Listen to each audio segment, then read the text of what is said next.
Challenge करता हूं नरेंद्र मोदी को, मोहन भागवत को, इनके तमाम गुर्गों को, तुम अगर अपने बाप की औलाद हो तो तुम 300 एफआईआर दिखा दो केरल की बेटियों की गुमशुदगी की। मैं 41,621 एफआईआर दिखाता हूं गुजरात। मेरे बैग के अंदर मैं सबूत साथ लेकर चलता हूं मिस्टर मोदी, इसके अंदर पैक रखा हुआ है। फिल्म बननी चाहिए थी गुजरात की बेटियों को जिनको देह व्यापार के धंधे में धकेला गया भाजपा की केंद्र और राज्य सरकार डबल इंजन की सरकार के माध्यम से।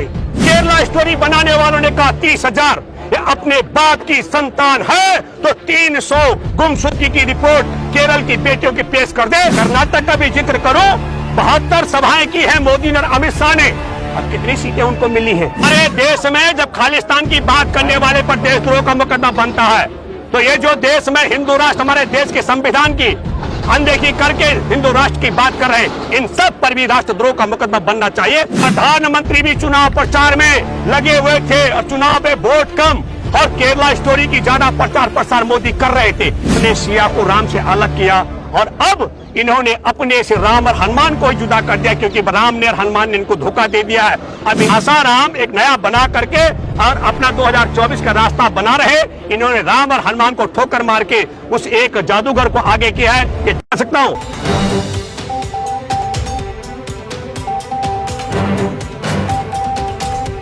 मेरे थैले में गुजरात की 41,621 जो बेटियां लापता है 2016, 17, 18, 19 और 20 में राष्ट्रीय अपराध ब्यूरो की रिपोर्ट है।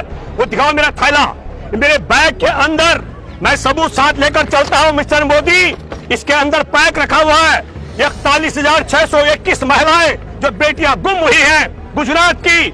और वहां पर एक सीनियर आईपीएस अधिकारी मिस्टर सिन्हा ने कहा उन्हें देह व्यापार के धंधे में धकेला गया। तो 2016 से केंद्र में मोदी तुम्हारी सरकार है और गुजरात में भाजपा की सरकार है। इन दोनों में से गुजरात की बेटियों को धंधे में धकेलने वाले वो आरोपी और अपराधी कौन है? और ये तो 2000 अब राष्ट्रीय अपराध ब्यूरो की रिपोर्ट है, एक की एफआईआर है गुमशुदगी की 2021 की और 22 और 23 की रिपोर्ट अभी निकालनी बाकी है। अगर वो रिपोर्ट भी हम निकाल दे ये आंकड़ा 60,000 गुजराती बेटियों का हो सकता है।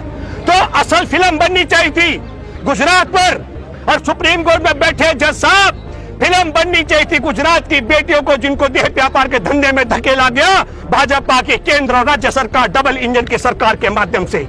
और आपने स्टोरी बना दी, कहा कि वो बना दी आपने केरल की, और केरल की स्टोरी में भी जिस प्रकार हमारे देश में सबसे बड़ी बात है डिफेंस के रिसर्च के लिए सबसे बड़ा डीआरडीओ का निदेशक डायरेक्टर प्रदीप आईएसआई का एजेंट है, उसी तरीके से तुमने षड्यंत्र के तहत केरल में भी 3 संदिग्ध लड़कियों को ढूंढ निकाला जिनके आईएसआई के साथ संबंध बताए जा रहे हैं। लेकिन मैं आपको बताना चाहता हूं अंधभक्तों, वो एक्टिंग करने वाली लड़की भी उसका पति भी मुसलमान है। उसने डंके की चोट पर कहा ये जिसको तुम बहुत उछल कूद कर रहे थे।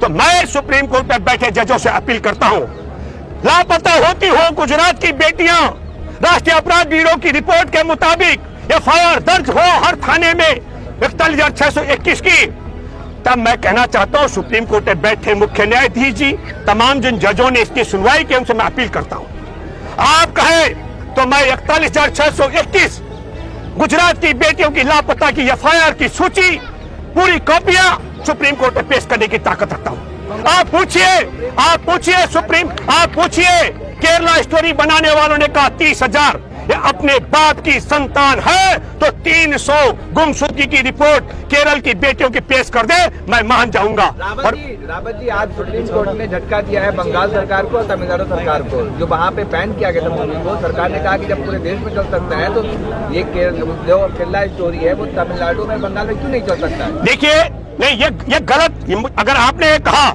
मैं सुप्रीम कोर्ट में बैठे जजों से अपील करता हूँ, हम कह रहे हैं, हाँ, एक मिनट सुनिए, हम ये कह रहे हैं कि ये जो सवाल खड़ा कर रहे हैं कहाँ दिखाया जा सकता है, नहीं दिखाया जा सकता है, ये ठीक आपको बताना चाहता हूँ कहाँ। अरे भाई उत्तर प्रदेश टैक्स फ्री कर दिया, इसके पीछे रुचि की बात भी मैं कर रहा हूँ। प्रधानमंत्री भी चुनाव प्रचार में लगे हुए थे और चुनाव में वोट कम और केरला स्टोरी की ज्यादा प्रचार प्रसार मोदी कर रहे थे। हम ये कहना चाहते हैं सुप्रीम कोर्ट में बैठे जजों को, हो सकता है अगर ये संज्ञान नहीं है की 41,621 लड़कियां गुम हुई गुजरात की, तो फिल्म गुजरात पर बननी चाहिए ना। हम ये भी कहना चाहते हैं, फिल्म अगर बेटियों के लापता गुम होने की, और उसमें कौन गारंटी है कितने आईएसआई के साथ जोड़ दिए होंगे, कितनों को आईएसआईएस के साथ जोड़ दिया होगा, क्या गारंटी है जब हमारे देश में आरएसएस का सबसे बड़ा कार्यकर्ता, डीआरडीओ का निदेशक आईएसआई के लिए जासूसी कर सकता हो। तब ऐसी स्थिति में गुजरात से लेकर केंद्र तक दोहरी, मैं कहता हूं डबल इंजन की सरकार। मैं फिर कहना चाहता हूं, सुप्रीम कोर्ट में बैठे जजों को एक और खुला भी करना चाहिए कि इस पर फिल्म बननी चाहिए। लेटेस्ट न्यूज अपडेट्स के लिए YouTube एक्सप्रेस को सब्सक्राइब कीजिए, साथ में बेल आइकॉन को भी क्लिक कीजिए, साथ ही साथ लाइक, शेयर और कमेंट करना ना भूलिए।